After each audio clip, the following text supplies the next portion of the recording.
Hi, everybody. This is John Blackstone. I'm in downtown Seattle right now, and I just got inspired to talk about a subject that fascinates me, has always fascinated me. Talking about people who say they don't like the Beatles. You know, I've been a Beatles fanatic since I was a teenager. I've been a musician since I was a teenager. All my life, I've encountered people that say, you know, oh, I can't stand the Beatles, or the Beatles are so overrated, things like that. Now, it doesn't happen a lot, but it does happen. So I was just thinking, like, what are the common threads with these people that say they don't like the Beatles? And here's a couple that I've been thinking of.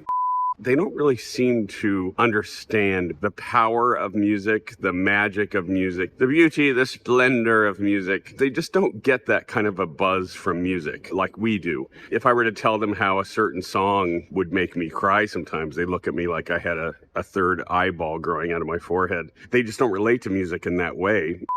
And then there are people that think the Beatles are limited to songs like Yellow Submarine or Octopus's Garden. They just don't have any clue about the breadth and the width and the depth of the Beatles' musical catalog, so they think that the Beatles just wrote these silly songs.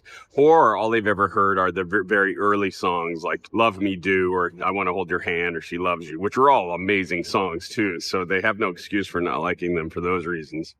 But of all of the types that I have met that say they don't like the Beatles, it's mostly the ones that are really into the super technical music, such as music like Rush. You know, like their favorite drummer would be Neil Peart, or however you say his name.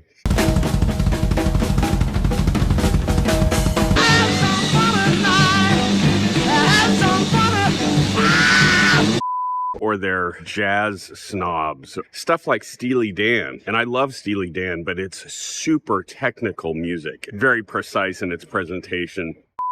One thing about the Beatles that's really fascinating is that not a single one of them knew how to read or write music. And most of my favorite artists are that way. They can't read or write music. It shows me that when you go into learning the techniques and the technical side of music and how it works in a technical sense, I think it steals some of the spontaneity and the sheer unbridled joy of just creating. And I know people that dissect Beatles songs. They'll discuss the chord changes and the structure of the song in terms of music theory. Whenever I hear those people, I always think you're totally missing the boat. Everything that they wrote was based on sitting with two guitars or whatever and playing these chords until they created something that moved them, that touched their heart. And people who sit down and write music or play music based on music theory or technique, they are generally not the people that have made the massive impact that unschooled musicians and artists have.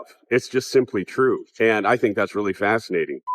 And then there are those that simply have terrible taste in music. But I won't go into that. But if you ask them like, what kind of music do you like? And then they tell you, and it's like, okay, I get it. I get it why you don't like the Beatles.